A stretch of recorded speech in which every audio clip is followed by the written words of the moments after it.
Estamos dando início ao culto das 18 horas de hoje e vamos fazer nossa oração pedindo ao Senhor da vida que nos abençoe, que nos dê paz, tranquilidade, compreensão, entendimento e que nos dê fé, força e foco na busca do nosso aperfeiçoamento moral. Que Deus tenha compaixão das nossas falhas, dos nossos erros, das nossas vicissitudes geradas pelas escolhas erradas que fazemos e que possamos ter consciência dessas escolhas errôneas, equivocadas e rapidamente retomarmos o caminho do bem. Bom, a página que nós vamos ler inicialmente é uma página, que nós chamamos página de abertura, é uma página que trata do amor. E o nosso querido Emmanuel, no livro Palavras de Vida Eterna, ele vai na lição 121 buscar uma passagem que está no capítulo 1, versículo 6, da segunda epístola de Pedro. Como nós sabemos, Pedro escreveu 2 cartas chamadas epístolas universais, quer dizer, universal quer dizer que é para todo mundo, não está dirigida a ninguém especificamente. E essa página 121 desse livro chama-se Chamamento ao Amor. E a passagem, que é do capítulo 1, versículo 6, diz assim: e a ciência, temperança, e a temperança, paciência, e a paciência, piedade. Gente, isso é tão profundo, é de uma profundidade candente, porque nós sabemos que o conhecimento se centra dentro de 3 nichos do conhecimento, fundamentalmente, que é a filosofia, a ciência e a religião. A religião tem sido muito discutida se incluiria aí ou não, mas vamos chamar de religião. Seria um conceito ético-moral, não é? E vamos chamar esse conceito ético-moral de religião. Por quê? Porque esse conceito ético-moral nos aproxima e nos religa ao Criador. Então, vai dizer assim Emmanuel: aprender sempre, instruir-nos, abrilhantar o pensamento, burilar a palavra, analisar a verdade e procurá-la. São atitudes de que, efetivamente, não podemos prescindir se é que nós, de fato, aspiramos à obtenção do conhecimento elevado, do conhecimento superior. Entretanto, milhões de talentosos obreiros da evolução terrestre, nos séculos que já passaram, que já se foram, esposaram a cultura intelectual em sentido único e fomentaram opressões que culminaram em pavorosas guerras de extermínio. Quer dizer, o que acaba em guerra não pode ser de Deus. Deus não traz a guerra, Deus traz a paz. Por isso que o Divaldo Franco sempre diz assim: estou chegando, ele chega nas palestras dizendo sempre que traz votos de paz para todos. E é isso que nós devemos desejar, porque foi isso que Jesus recomendou, que nós devíamos sempre, ao chegar em algum lugar, desejar a paz, né? E ainda diz mais, que se a paz ficasse, se o local fosse de paz, que essa paz voltaria para nós. Mas se o lugar não fosse de paz, que nós deveríamos sair dali e até sacudir a poeira das nossas sandálias. Não levar dali nem a poeira. Bom, então, as pessoas são incapazes de controlar os apetites e as paixões. Esse é que é o grande problema. E desvairaram-se na corrida ao poder, encharcando a terra com sangue e o pranto de quantos lhes foram vítimas das ambições desregradas. Olha que coisa fantástica está nos dizendo Emmanuel. Toda a grandeza da inteligência exige moderação, exige equilíbrio, para não desbordar-se em devassidão e loucura. Muita gente acha que a inteligência resolve tudo. Não é verdade. A inteligência pode fazer muita coisa, mas pode também levar a muita coisa errada. Muita gente pensa que a mediunidade, a intuição, ajuda a resolver um monte de questões. É verdade. Mas se for apoiada pelo Evangelho de Jesus, a mediunidade sem Jesus pode levar ao crime. Tá? Então, ainda assim, a temperança e a paciência, por si só, não são suficientes para enaltecer e dar lustre ao cérebro. A pessoa pode ter temperança, ter paciência, e isso, vamos dizer assim, servir de lustre para a inteligência, mas ainda é pouco.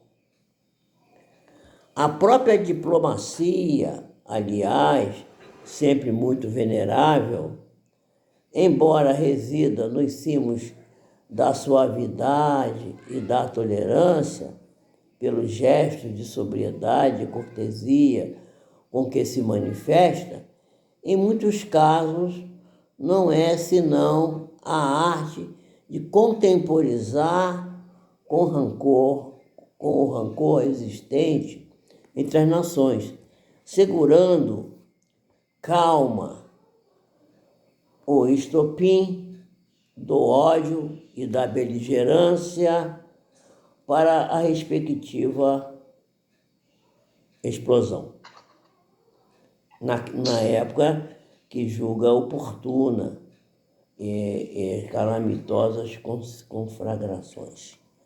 Quer dizer, a própria diplomacia, ele está dizendo, né, que a diplomacia segura, mas mantém ainda o ódio está ali aceso. Dá uma apagadinha no ódio e tal, vamos dar uma contemporização, mas logo que haja a possibilidade daquele que quer atacar o outro poder atacar, ele se sentir forte para tanto, vai começar tudo a partir dali. Então, o apontamento do Evangelho, na palavra de Pedro, é claro e preciso. De nada vale a ciência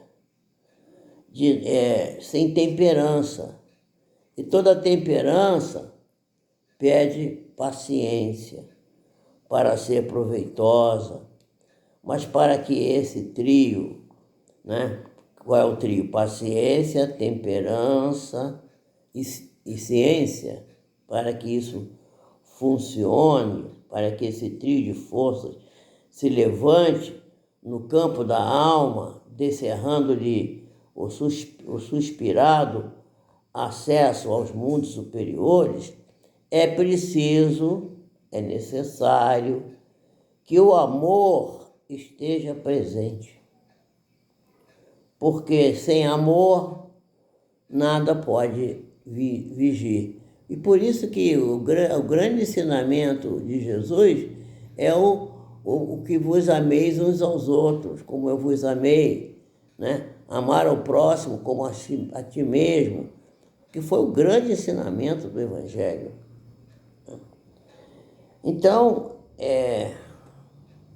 se a gente suspira pelos mundos superiores, é necessário que a gente tenha amor presente em todas as nossas relações, para que os nossos impulsos possam ser enobrecidos, de vez que só o amor é que pode dispor de luz suficientemente clara, suficientemente forte, para clarear o presente e dar santificação ao nosso futuro. Essa é uma lição para que a gente possa meditar sobre ela, uma lição muito, muito importante, né?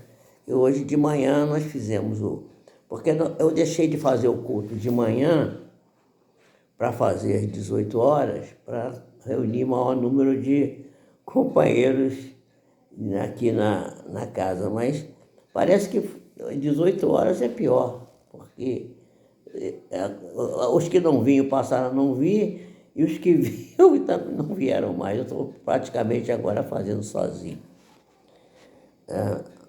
Mas tudo bem, os espíritos do bem estão aqui ao nosso lado. Então nós vamos ver aqui o capítulo 2 do Evangelho segundo o Espiritismo, que vai tratar de uma situação muito interessante, que é o amor ao próximo, como a si mesmo. É o capítulo 2 do Evangelho. E é uma coisa tão interessante que quem dirige os meus passos aqui são as entidades espirituais. Eu sempre me peço a elas que, por favor, me ajudem a encontrar lições.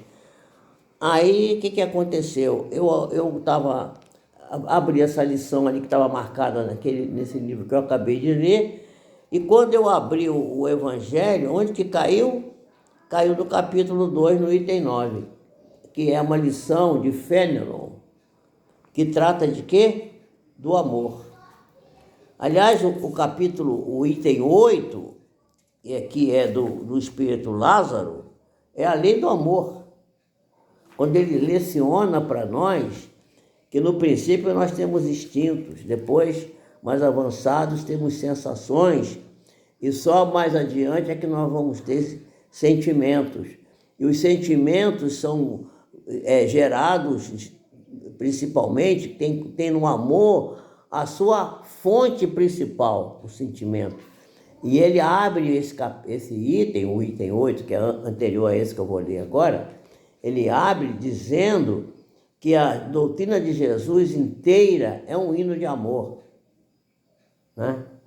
Ele abre dizendo isso.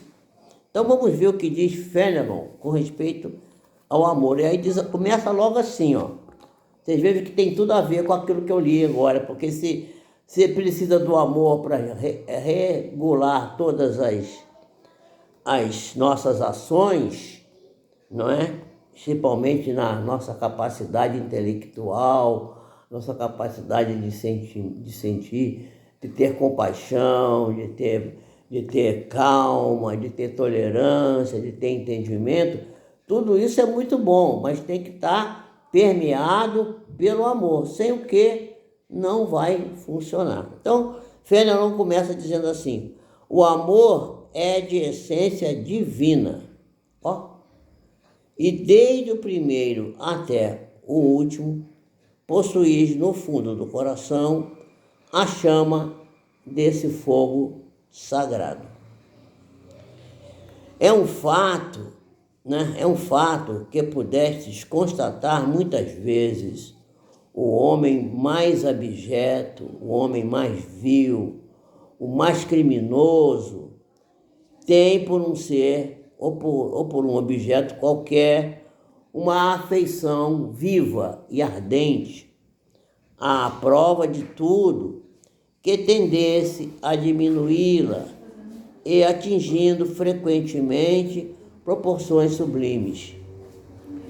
Disse eu, porque eu por um ser ou por um objeto qualquer, porque existem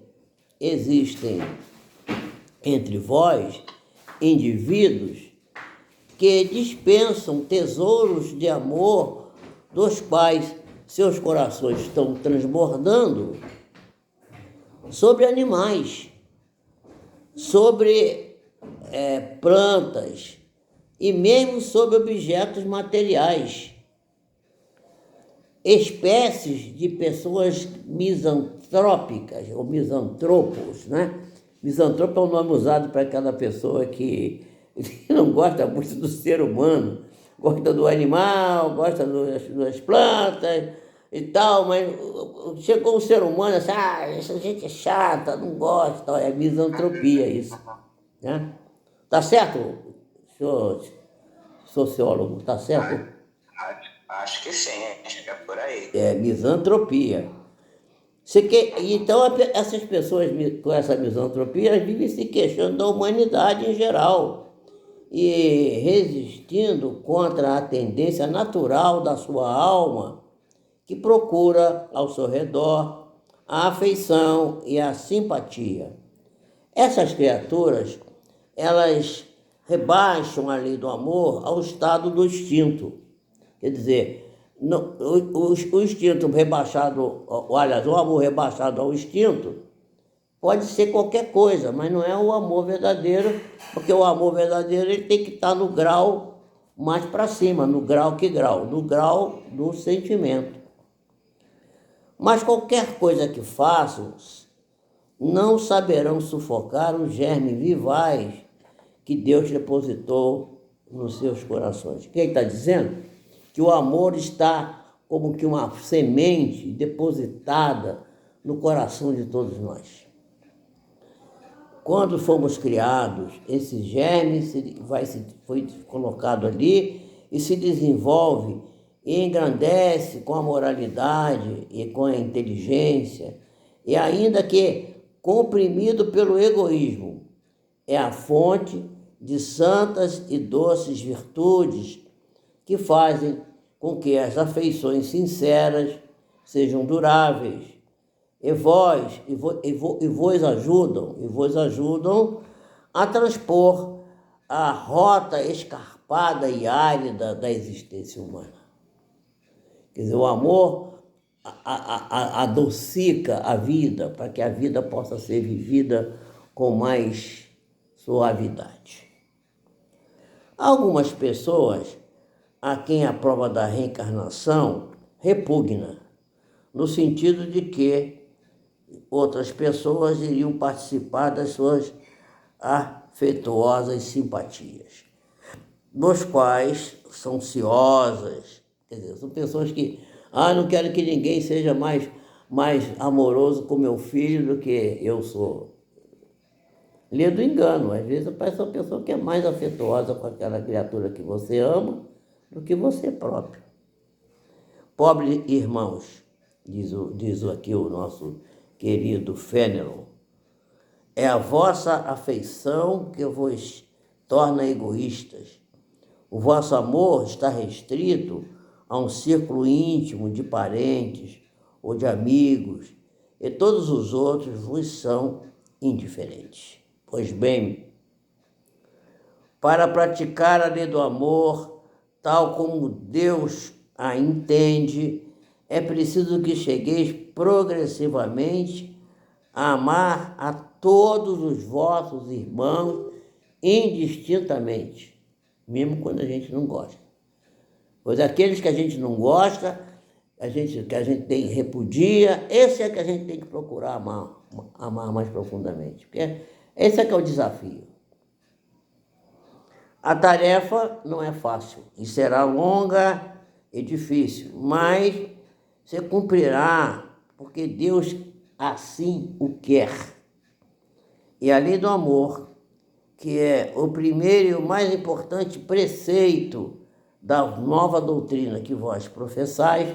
Que doutrina? A doutrina espírita, né? Porque a doutrina espírita é o Evangelho de Jesus na sua leitura mais clara, mais lúcida. E, portanto, é a lei do amor que vige nessa doutrina. Porque é a que deverá, um dia, matar o egoísmo, sob qualquer forma.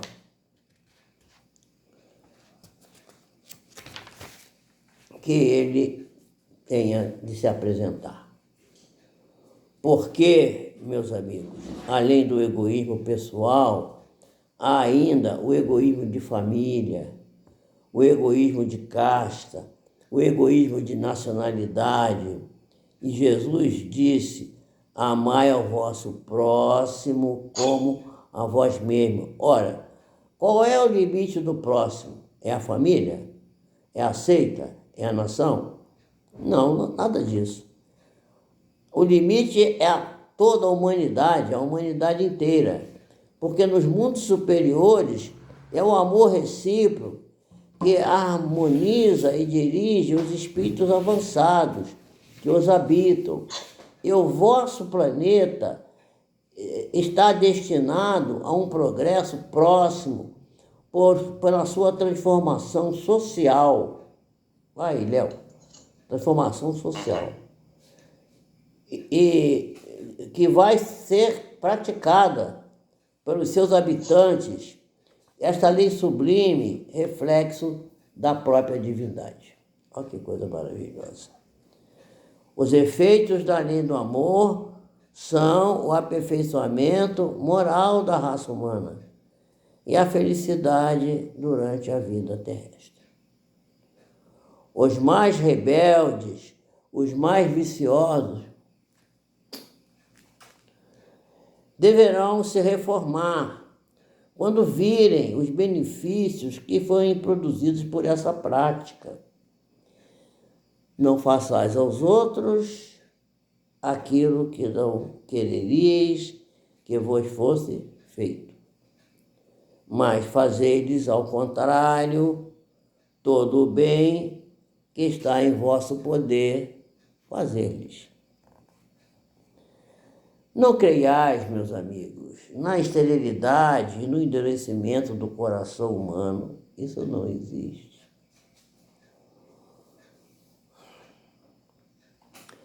O coração humano cede e malgrado os seus achaques, ao amor verdadeiro, que é o imã ao qual não se pode resistir. E o contato desse amor vivifica e fecunda os vermes dessa virtude que está nos vossos corações em estado latente. Ele falou lá atrás que quando você foi criado, Deus colocou no seu íntimo a sementinha do amor. Olha, coisa linda isso. A terra é uma morada de provas e de exílio.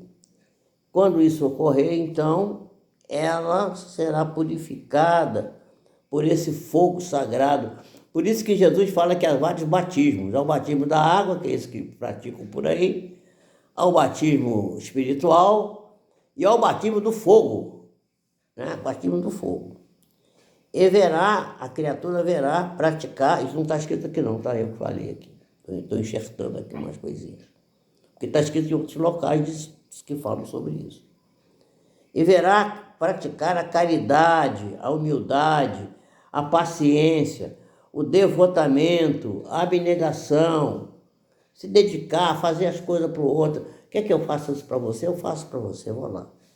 A resignação, o sacrifício, que eu costumo dizer que não existe sacrifício, existe sacro ofício, ofício sagrado, que é o ofício de servir ao outro, servir ao próximo, dar-lhes sempre a nossa contribuição de alguma sorte.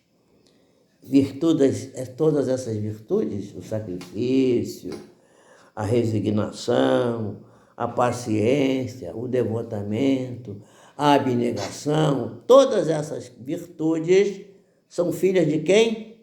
Do amor. São filhas do amor.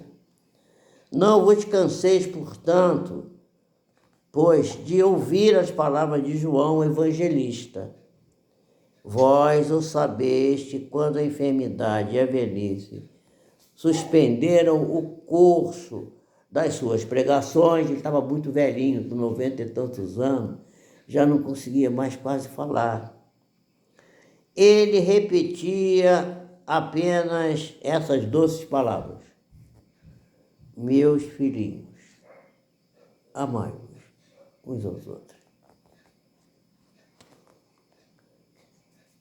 Caros irmãos, amados, utilizai com proveito essas lições na prática, que não é fácil, é difícil.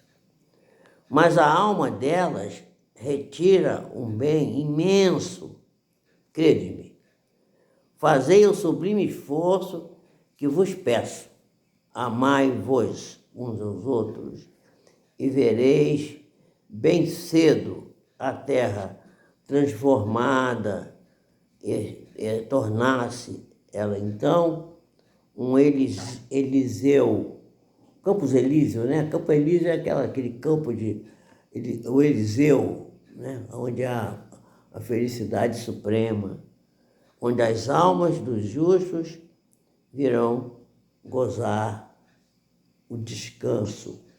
Não o descanso da inatividade, mas o repouso, o descanso da contínua prática do bem. Porque essa que é a finalidade futura para as almas de escola. As almas de escola estão sempre em algum lugar onde existem os tormentos, os sofrimentos, as dores, os soluços, as situações dolorosas, para ali desencadear processos de ajuda, de suporte, de apoio, para que aquelas criaturas possam sobreviver melhor.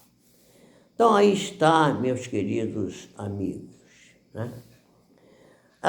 Essa lei, esse amar ao próximo como a si mesmo, tem mensagens lindíssimas, como eu falei, a primeira do item 8, né? Que não é a primeira, é do item 8. A do item 8, que é o que eu considero uma obra-prima do processo evolutivo, que é a do nosso irmão Lázaro, que foi em Paris em 1862. E essa aqui também, que foi de Fénelon, que foi de Bordeaux, de 1861. Quer dizer, essa aqui foi de antes do Fénelon, que é do Fénelon, antes da do Lázaro. A do Lázaro foi depois, mas aqui está na ordem inversa. Então, o Allan Kardec organizou isso aqui de forma didática, para dar uma ideia melhor da história. E ainda temos depois, no item 10, a mensagem trazida por Sanson. Sanson, ou Sansão, se quiserem, foi um membro da Sociedade Espírita de Paris. E a mensagem que ele mandou é de 1863, mas nós não vamos cuidar dela hoje. Nós vamos encerrar agradecendo a oportunidade de ter vocês aqui conosco, dizendo muito obrigado, agradecendo a Deus, nosso Pai, a Jesus de Nazaré, nosso irmão, nosso guia e modelo, agradecendo a Eurípides Barçanufo, nosso patrono espiritual, a Bezerra de Menezes, nosso amigo de todas as horas, que ao lembrar dos seus nomes e das suas missões, muito me emociona, me causa um sentimento de muito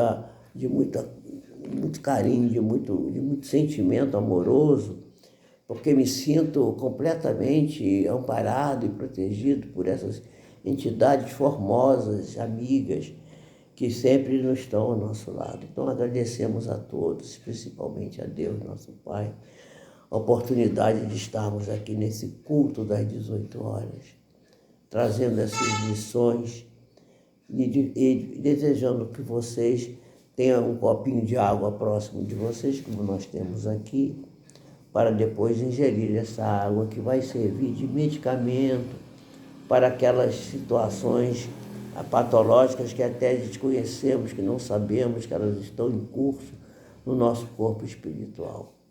Muita paz para todos e que Jesus abençoe o nosso esforço da realização desse trabalho. Fiquem com Deus, Deus abençoe a todos e que possamos estar na próxima semana, nesse mesmo horário, junto com vocês. Muita paz. Graças a Deus.